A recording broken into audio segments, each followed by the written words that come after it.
Anh chị em thân mến, anh Phaolô Võ Quý Hướng đã yên nghỉ trong bình an của Đức Kitô. Trong đức tin và niềm hy vọng được sống đời đời, chúng ta hãy phó dâng anh cho lòng thương xót đầy ân ái của Chúa là Cha chúng ta, và hãy liên kết với anh bằng lời cầu nguyện để anh nhờ bí tích rửa tội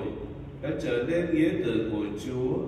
đã nhiều lần được bổ dưỡng nơi bàn tiệc thánh, giờ đây cũng được thông nhận vào dự tiệc dành cho con cái Chúa trên trời, và cùng với các thánh hưởng phần gia nghiệp muôn đời Chúa hứa ban.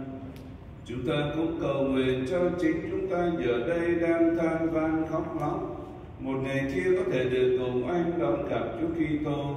khi chính Người là sự sống của chúng ta xuất hiện trong vinh quang.